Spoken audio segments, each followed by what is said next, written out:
हल्दी घाटी एक ऐसा युद्ध जिसमें हारने वाले राजा ने भी इतिहास में अपने आप को अमर कर दिया। एक ऐसा युद्ध जो मध्यकालीन भारत का इतिहास में एक अलग औरा रखता है। जी हाँ, हम बात कर रहे हैं महाराणा प्रताप और मुगलों के मध्य लड़े गए हल्दी घाटी के युद्ध के बारे में। यूं तो हल्दी घाटी का युद्ध इतना महत्वपूर्ण है कि लगभग आप सभी ने कुछ न कुछ पढ़ा होगा, लेकिन हमें लगता है कि अभी बहुत कुछ है जो आपको जानना चाहिए। क्योंकि हल्दी घाटी का युद्ध एक ऐसा युद्ध है जिस पर एक भारतीय होने के नाते इस बात का दुख तो होता है कि भारतीय राजा हार जाता है, लेकिन इस बात से सीना गर्व से ऊंचा हो जाता है कि भारतीय राजा ने मुगलों की पराधीनता स्वीकार करने के बजाय युद्ध को ज्यादा बेहतर समझा था।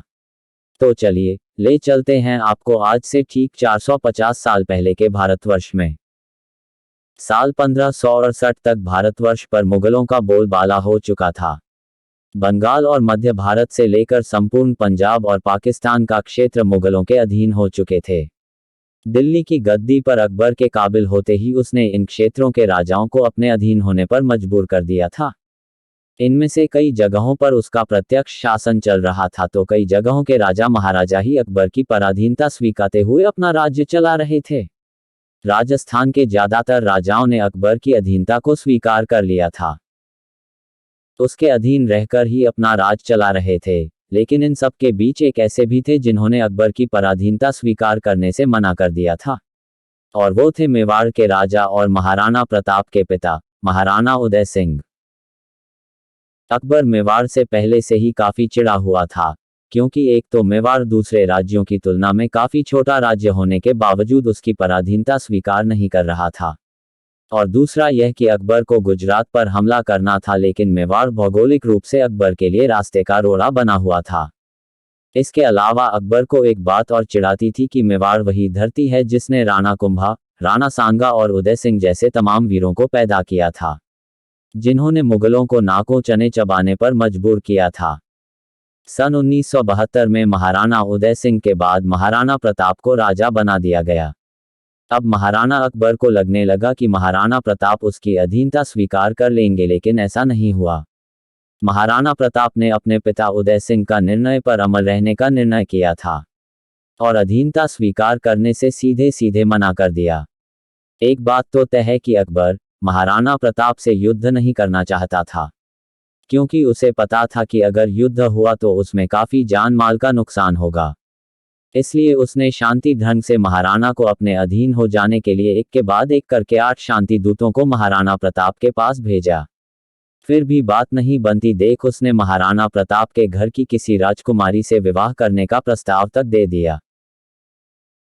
दरअसल अकबर की विस्तार नीतियों में से एक नीति यह भी शामिल थी कि जो राजा उसके अधीन होने से मना कर देते थे तो युद्ध को टालने के लिए वो उनके राजघराने की किसी राजकुमारी से शादी कर लेता, तब वह राज्य स्वतः ही उसके अधीन हो जाया करते थे। अब तक वो कई राजपूत राजाओं के साथ ऐसा कर चुका था, लेकिन इस बार उसका ये दांव भी नहीं चल पाया, क्योंकि महाराणा प्रताप ने अपने राजघराने की किसी भी राजकुमारी का विवाह अकबर से कराने के प्रस्ताव को भी सिरे से खारिज कर दिया। अब अकबर के पास युद्ध करने के अलावा कोई दूसरा रास्ता नहीं बचा था, लेकिन फिर भी वह युद्ध में अपनी सेना नहीं भेजना चाहता था। जैसा कि आप सभी को पता होगी, अकबर बड़ा चालबाज किस्म का राजा था। उसने यह भी एक चाल चली। उस चाल के हिसाब से उसने महाराणा प्रताप से युद्ध करने का निर्णय तो लिया, लेकिन प्रत्यक्ष रूप से नहीं बल्कि अप्रत्यक्ष रूप से। हुआ यह कि अकबर ने अपने पैसे और कूटनीति के दम पर उस समय के पराक्रमी राजा परंतु पर अकबर के अधीन होकर आमेर जोधपुर पर राज करने वाले राजा मानसिंह से मेवाड़ पर हमला करवा दिया। इससे हुआ यह कि मुगलों ने मेवाड़ पर अटैक तो कर दिया, लेकिन अकबर को अपनी कोई सेना नहीं भेजनी पड़ी। महाराणा प्रताप ने भी कूटनीति अपनाई और अकबर से परेशान हो चुके पाकिस्तान और ग्वालियर सहित तमाम छोटे छोटे राजाओं को अपने साथ ले लिया। लेकिन फिर भी मानसिंह के सेना महाराणा प्रताप की सेना से 4 गुना ज्यादा थी। लेकिन इतनी कम सेना होने के बावजूद भी अकबर खुद से युद्ध में नहीं कूदा और गोकुंडा से ही अपना राज चलता रहा। मानसिंह की सेना ने मेवाड़ की तरफ कूच कर दिया और 3 तरफ से पहाड़ियों से घिरे हल्दी घाटी के पास अपना डेरा डाल दिया। मुगलों को अब भी लगता था कि महाराणा प्रताप इतनी सेना देखकर डर जाएंगे और दूसरे तमाम राजपूतों की तरह वह भी आत्मसमर्पण कर देंगे। लेकिन वो गलत थे। महाराणा प्रताप ने युद्ध करने के अपने निर्णय को कायम रखा। मानसिंह की अगुवाई वाली अकबर की कुल सेना लगभग 80 से 90 हजार सैनिकों की थी, जबकि महाराणा प्रताप के पास कुल सेना 15 से 20 हजार सैनिक वाली थी। महाराणा प्रताप के साहस का अंदाजा लगाना इस बात से लगाया जा सकता है कि युद्ध के समय उनकी सामने वाले राजा की सेना की एक चौथाई भी नहीं थी, फिर भी उन्होंने हार नहीं मानी और युद्ध लड़ने के अपने फैसले पर आगे बढ़ते रहे। हल्दी घाटी युद्ध। मानसिंह भी पूरी तैयारी के साथ था, क्योंकि उसे पता था कि महाराणा प्रताप की सेना छोटी जरूर है लेकिन पराक्रमी भी बहुत ज्यादा है, तो संघर्ष बहुत तेज होने वाला है। एक तो मानसिंह अकबर की अधीनता स्वीकार करने वाले पराक्रमी राजाओं में से एक था, दूसरा उसने अपनी दाहिने तरफ जनरल गाजी खान और बाईं तरफ जनरल राम लोकारण को अपने साथ लिए हुए था। इसके अलावा उसके पास तमाम छोटी छोटी टुकड़ियों के सेनापति और 600 धनुर्धारी भी थे।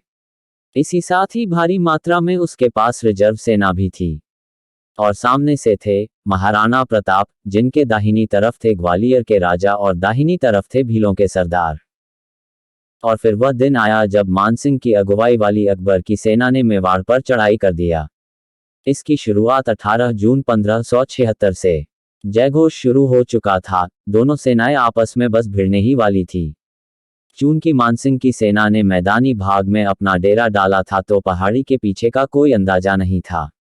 उसने अपनी एक टुकड़ी को भेजा, जिसे महाराणा की सेना ने पूरी तरह कुचल दिया।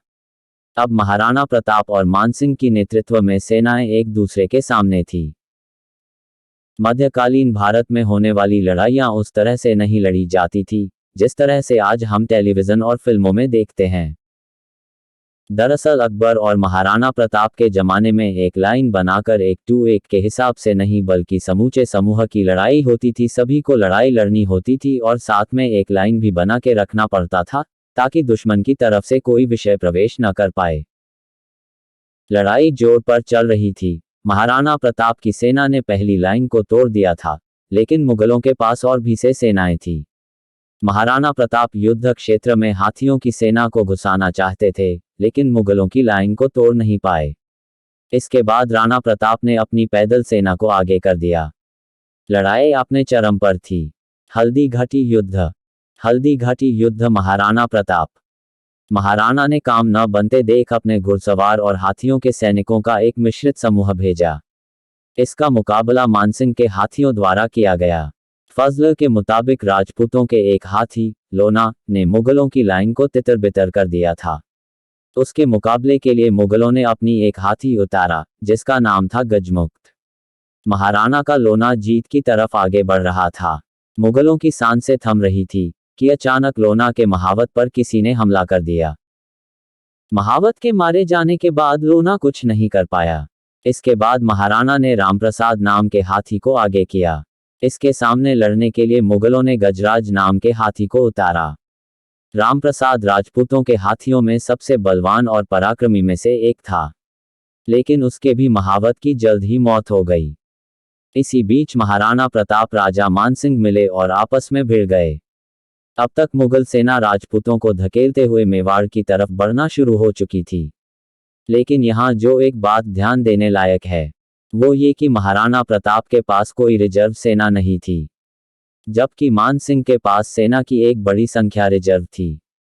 उस रिजर्व सेना ने भी महाराणा की सेना को हराने में एक मुख्य भूमिका निभाई थी। अब तक महाराणा प्रताप और उनका घोड़ा चेतक दोनों ही बुरी तरह घायल हो चुके थे। उनके करीबियों ने सलाह दी कि वो युद्ध क्षेत्र से बाहर चले जाएं, क्योंकि वह जिंदा रहेंगे तभी इन मुगलों को हराया जा सकेगा। इसके बाद महाराणा अरावली की पहाड़ियों में चले गए और छुपकर रहने लगे। वहां उन्होंने एक शपथ ली। शपथ ली कि जब तक वो मेवाड़ को वापस नहीं पा लेंगे तब तक जमीन पर ही खाएंगे, जमीन पर सोएंगे, ना दाढ़ी बनाएंगे और ना ही किसी भी प्रकार की कोई दूसरा सुख भोगेंगे।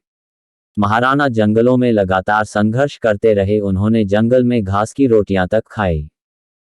महाराणा प्रताप। हल्दी घाटी युद्ध चेतक। अकबर अब भी कह रहा था कि अगर महाराणा प्रताप उसके अधीन होकर राज्य चलाना चाहे तो चला सकते हैं, लेकिन महाराणा कभी सामने नहीं आए। उन्होंने जंगलों में रहकर ही अपनी बर्बाद हो चुकी सेना को फिर से खड़ा किया। फिर 1579 का वो दौर आया जब मुगलों ने चित्तौड़ पर ध्यान देना बंद कर दिया, क्योंकि उन दिनों बिहार और बंगाल में मुगलों के खिलाफ जंग छिड़ी हुई थी और मिर्जा हाकिम उन दिनों पंजाब पर हमला किए हुए था। इन सब के बीच महाराणा प्रताप को अपनी गतिविधियां तेज करने का मौका मिल गया। 1585 में अकबर लाहौर की तरफ बढ़ गया क्योंकि उसे अपने उत्तर पश्चिम वाले क्षेत्र पर भी नजर रखना था। अगले 12 सालों तक वो वहीं रहा। इसका फायदा उठाते हुए महाराणा प्रताप ने पश्चिमी मेवाड़ पर अपना कब्जा कर लिया, जिसमें कुंभलगढ़, उदयपुर और गोकुंडा आदि शामिल थे, और उन्होंने चवन को अपनी नई राजधानी बनाई। उनकी मौत का कोई पुख्ता सबूत तो नहीं मिलता है, लेकिन कहा गया है कि चवन में 56 की उम्र में शिकार करते समय एक दुर्घटना होने से महाराणा प्रताप की मौत हो गई।